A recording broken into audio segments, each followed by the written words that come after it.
Shares के बारे में हम लोग पढ़ेंगे इस लेक्चर में।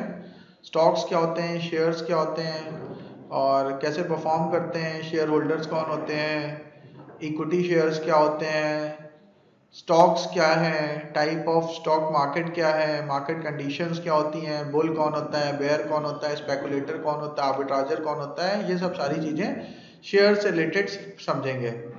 तो सबसे पहले तो लोगों के दिमाग में क्वेश्चन ये आता है, is the stock market and share market same? तो stock market share market same है, तो जो हाँ ऑन एन एवरेज हम लोग ये कह सकते हैं कि दोनों एक ही हैं, सेम ही होते हैं। और stock market and share market essentially mean the same things. Both terms describe an exchange in which buyers, sellers of stocks or shares may trade in a market with high liquidity.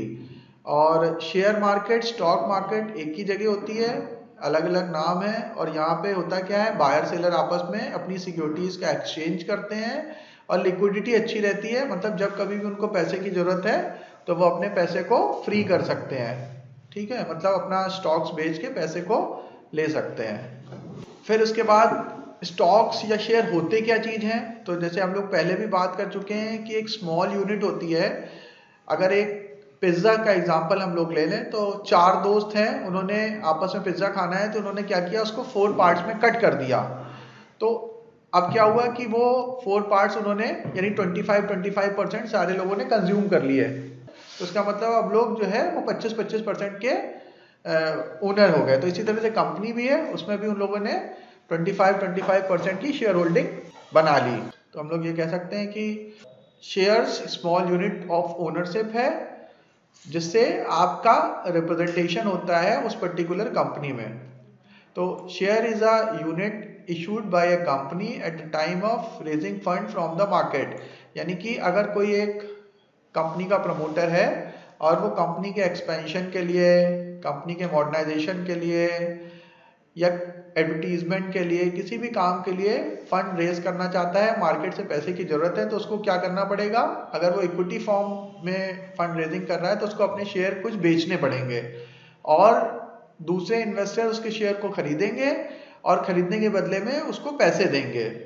तो यानी कि वो अपनी हिस्सेदारी किसी और को देगा, तो जो लोगों को वो हिस्सेदारी देगा वो बन जाएंगे शेयर होल्डर्स, और जितने परसेंट वो उस कंपनी का शेयर खरीदेंगे वो उनके पास उतने परसेंट की उस कंपनी में ओनरशिप आ जाएगी।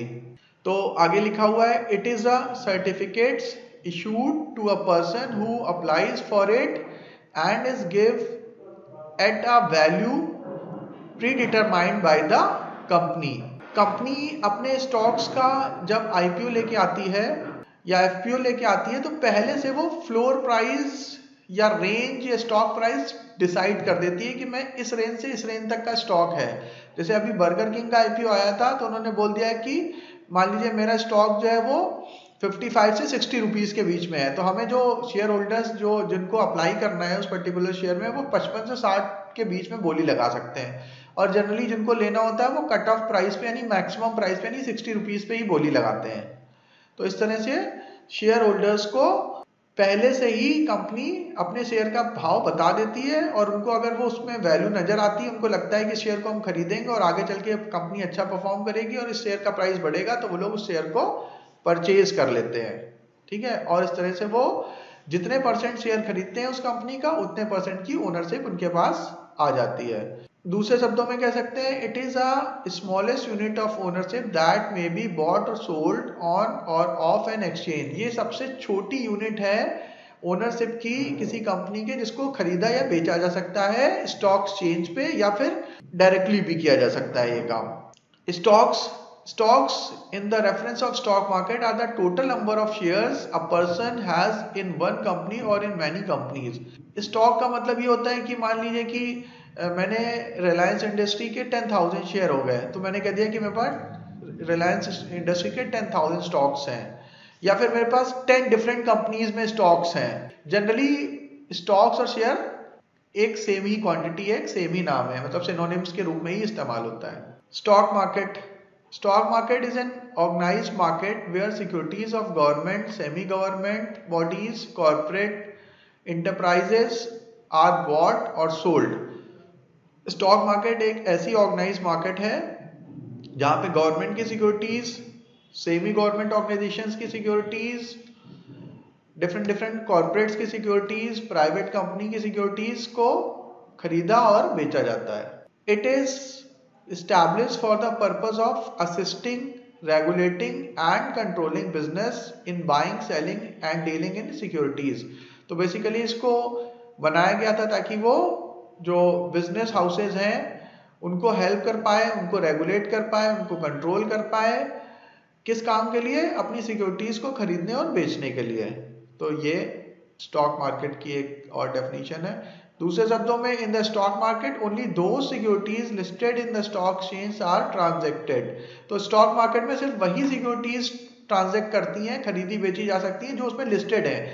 जो सिक्योरिटीज उसमें लिस्टेड नहीं है वो उसमें वहां पे उनका ट्रांजैक्शन नहीं हो सकता है। जैसे फॉर एग्जांपल पतंजलि आयुर्वेद का आपको अगर शेयर खरीदना है तो आपको स्टॉक मार्केट पे नहीं खरीद सकते क्योंकि वो स्टॉक मार्केट पे लिस्टेड ही नहीं है। अगर आप उसके शेयर खरीदने हैं तो आपको डायरेक्टली आचार्य बालकृष्ण से या बाबा रामदेव से संपर्क करना पड़ेगा।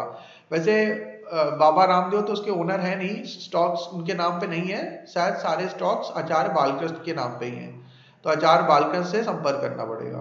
और कोई इंडिविजुअल भी स्टॉक मार्केट में जाके अपने शेयर्स को बाय या सेल कर सकता है।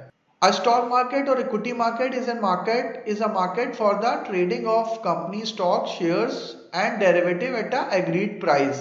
यहाँ पे क्या होता है, एक और डेफिनेशन बना दी गई है कि स्टॉक मार्केट या इक्विटी मार्केट या शेयर मार्केट एक ऐसी जगह है जहाँ पे ट्रेडिंग होती है डिफरेंट कंपनियों के शेयर्स की या स्टॉक्स की और डेरिवेटिव की एक एग्रीड प्राइस पे, मतलब जिस प्राइस पे वो पहले से सहमत होते हैं उसी प्राइस पे उसकी ट्रेडिंग होती है।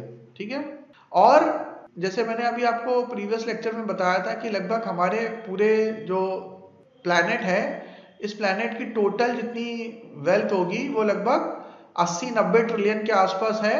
तो वही लगभग वैल्यू जो है हमारे ग्लोबल स्टॉक मार्केट की भी है, लगभग 90 ट्रिलियन के आसपास जो है वो हमारे स्टॉक मार्केट की ओवरऑल ग्लोबल स्टॉक मार्केट की अप्रॉक्स वैल्यूएशन है 90 ट्रिलियन। और अगर दुनिया के सारे देशों की जीडीपी को भी ऐड कर दिया जाए तो वो भी लगभग 80-90 ट्रिलियन डॉलर के आसपास आएगा। ये एक एस्टिमेट है स्टॉक मार्केट की टोटल कैपिटलाइजेशन कितनी है। What is a share, stock और equity? Shares represent a fraction of ownership in a business. The common feature of all these is equity participation. Different classes of share have different voting rights. जैसे कि अभी तक हम लोग ने बात करी कि शेयर बेसिकली सबसे स्मॉलेस्ट ओनरशिप का पार्ट होता है, मतलब शेयर्स एक सबसे छोटी यूनिट है जिसको आप खरीद या बेच सकते हैं और वो उससे आपकी ओनरशिप निर्धारित होती है। जितनी ज़्यादा आपके पास शेयर्स है उतनी ज़्यादा आपकी ओनरशिप हो जाएगी उस कंपनी में। और इसको शेयर्स को आप ट्रांसफर भी कर सकते हैं, दूसरे किसी को बेच भी सकते हैं।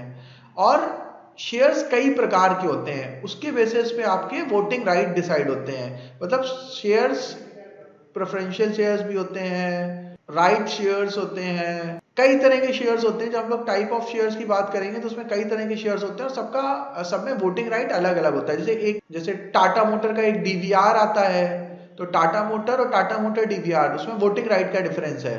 तो टाटा मोटर का मेन शेयर है उसमें वोटिंग राइट होता है और जो डीवीआर होता है उसमें वोटिंग राइट नहीं होता है। तो जिनको वोटिंग में पार्टिसिपेट नहीं करना है लेकिन उनको मार्केट की फ्लक्चुएशन में उस शेयर के प्राइस में पार्टिसिपेट करना है तो वो टाटा मोटर के डीवीआर को परचेज कर लेते हैं। ठीक है। जो माइनॉरिटी शेयर होल्डर्स होते हैं उनको वोटिंग राइट का कोई खास काम नहीं, क्योंकि उनके पास इतने कम शेयर होते हैं कि उसका कोई वैसे भी सिग्निफिकेंस नहीं होता है। तो इस तरह से बहुत तरह के शेयर होते हैं, वो हम लोग आगे समझेंगे।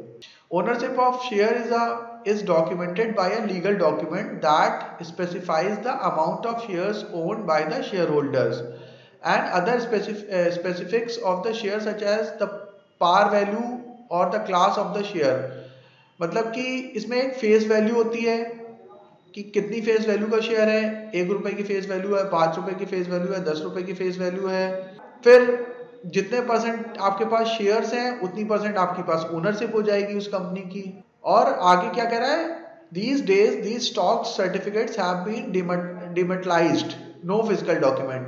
और इस समय पहले शेयर्स फिजिकल फॉर्म में मिलते थे, सर्टिफिकेट के फॉर्म में मिलते थे, शेयर सर्टिफिकेट्स मिलते थे, लेकिन अभी ये सारी की सारी चीजें इलेक्ट्रॉनिक फॉर्म में होती हैं, कोई शेयर सर्टिफिकेट इशू नहीं किए जाते हैं। ठीक है, तो हम लोग इसको आज यहीं तक रोकते हैं, फिर आगे कंटिन्यू करेंगे।